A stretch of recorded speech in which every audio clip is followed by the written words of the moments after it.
नमस्कार मित्रांनो, दीपक मामुनी पॉडकास्ट मध्ये पुन्हा एकदा आपलं स्वागत आहे. मित्रांनो, आज मी घेऊन आलो आहे एक नवीन चित्रपट. जो चित्रपट आहे आमचे मित्र दिग्दर्शक निर्माता विजय खुडे यांचा चित्रपट गिरान. बहुचर्चित गिरान अनेक फेस्टिवलमध्ये गाजलेला, अनेक फेस्टिवलमध्ये त्याला पुरस्कार प्राप्त झालेले आहेत आणि अखेर शेवटी हा चित्रपट चित्रपटगृहामध्ये प्रदर्शित झालेला आहे आणि त्याचाच रिव्ह्यू मी आज देणार आहे. काल त्याचा प्रीमियर पार पडला बारामती येथील सुभद्रा सिनेमामध्ये आणि तो चित्रपट पाहिल्यानंतर लगेचच त्याचा रिव्ह्यू करावा म्हटलं. तर मित्रांनो, चला सुरुवात करूया आपण रिव्ह्यूला. चित्रपटाचं नाव आहे गिरान. गिरान म्हणजे ग्रहण, जे आपण ग्रामीण बोली भाषेमध्ये त्याला गिरान असं म्हणतो. त्याचा आपण अपभ्रंश आहे तर ग्रहण.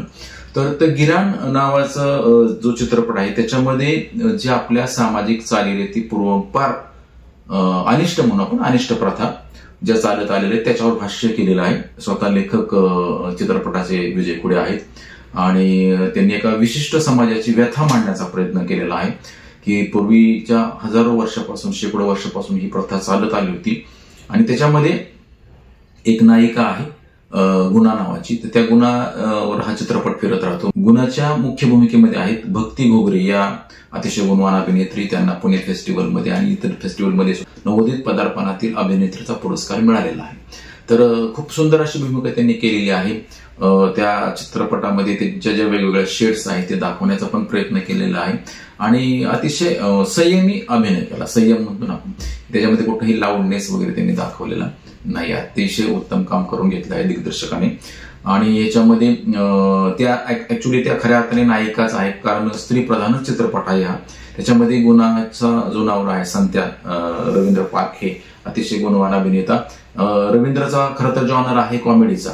त्याला टोपनाव माक्याने पण ओळखलं जातं, परंतु या चित्रपटामध्ये विजय सरांनी त्याचा पुरेपूर त्याचे जे कलागुण हेरून त्याचा वापर करून घेतलेला आहे आणि त्याच्या अभिनयाला वाव देण्याचा प्रयत्न केला. एक अतिशय चांगली भूमिका त्यांनी पार पाडली. याच्यामध्ये एक तो नवरा असतो तिचा आणि दारू पिणारा किंवा अतिशय बेजबाबदार आणि फार त्याला बायकोविषयी प्रेम नसतं किंवा त्याला त्याच्या जबाबदाऱ्यांची भान नसते आणि ते बेरकी नवरा असा त्याने दाखवण्याचा प्रयत्न केला आणि अतिशय उत्तम भूमिका त्यांनी पार पाडलेली आहे.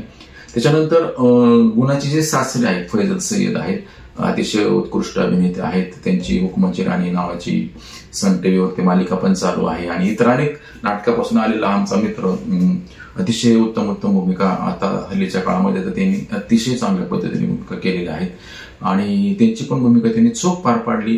बाबू त्यांचं कॅरेक्टरचं नाव आहे आणि त्यांची जी पत्नीची भूमिका केलेली त्यांनी पण, त्या अभिनेत्रीने पण खूप छान, खरं तर खूपच छान भूमिका निभावलेली आहे. असे ओव्हरऑल सगळे कॅरेक्टर्स चांगले आहेत.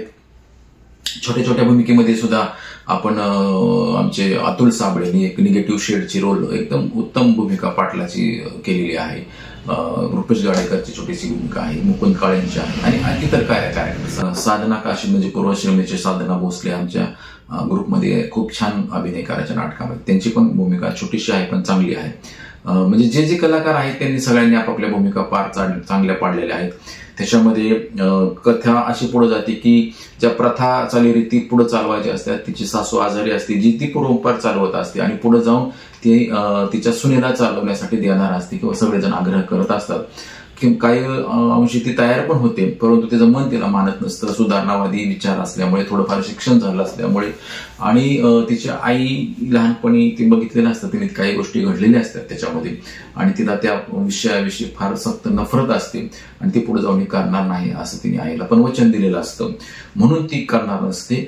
आणि परंतु नवऱ्याचा दबाव, समाजाचा दबाव, घरच्यांचा दबाव या पोटी तिला ती काही काळ ती गोष्ट करावी लागते, परंतु शेवटी ती बंडखोरी करून त्याच्यापासून ती सुटका कशी करून घेते आणि नवीन विचारांकडे कशी पाऊल टाकते आणि बंडखोर नायिका कशी असावी आणि त्यातून समाज हा निद्रिस्त अवस्थेतला पुढं कसा जाईल आणि जुन्या चालीरीतींना कसा फाटा देईल. कारण काय मित्रांनो, ह्या चालीरीती आपण म्हणतो आपण आधुनिकतेकडे चाललेलो आहोत, परंतु काही ठिकाणी ह्या अजूनही चालू आहेत.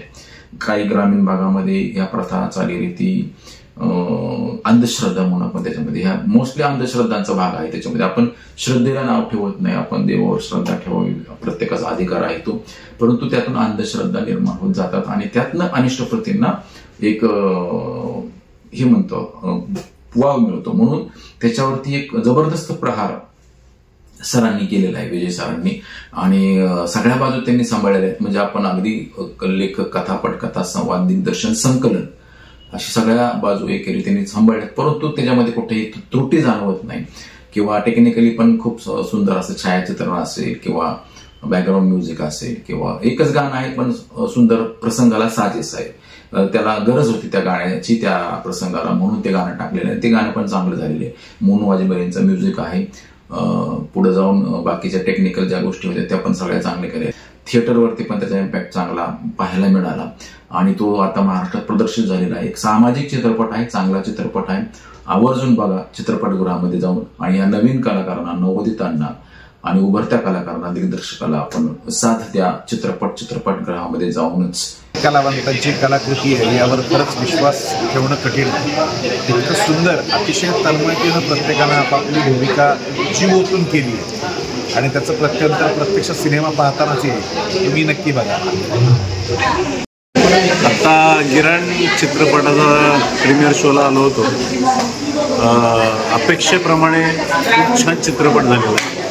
विजय खोडेंनी त्याचं लिखाण खूप चांगलं केलेलं आहे, आणि सगळ्यात महत्त्वाचं म्हणजे समाजामध्ये असलेल्या ज्या काही चुकीच्या चालीरीती आहेत त्याच्यावरती त्यांनी भाष्य त्या चित्रपटामध्ये केलेलं आहे. दिग्दर्शन खूप चांगलं झालेलं आहे, कॅमेरा वर्क खूप चांगलं झालं आहे, लायटिंग चांगलं आहे, आणि अर्थात कलाकारांनी, मुख्य कलाकारांनी अतिशय सुंदर आणि समजून उमजून भूमिका केलेल्या आहेत. धन्यवाद.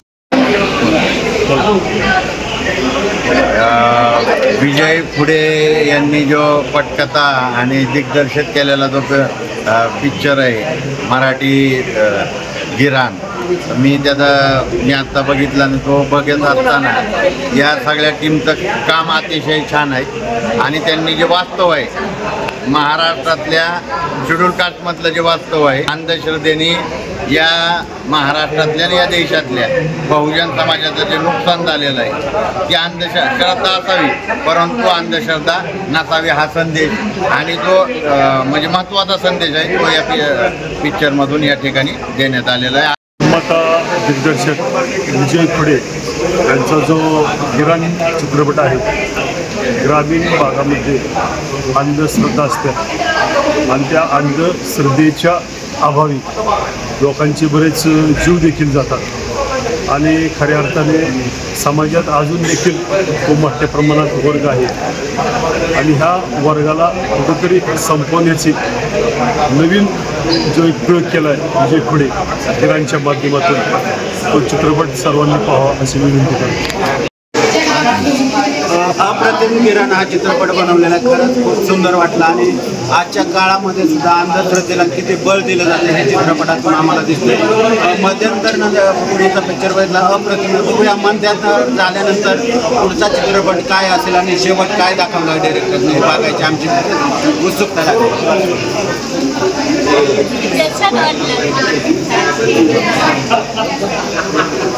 चित्रपटसृष्टीमध्ये फिपला खूप महत्त्व आहे, आणि फिपमध्ये ज्याने गाजावाजा केला, अंबरनाथ फिल्म फेस्टिवल, तसेच औरंगाबाद फिल्म फेस्टिवल, या अनेक ठिकाणी ज्या चित्रपटांना गाजावाजा असे चित्रपट म्हणजे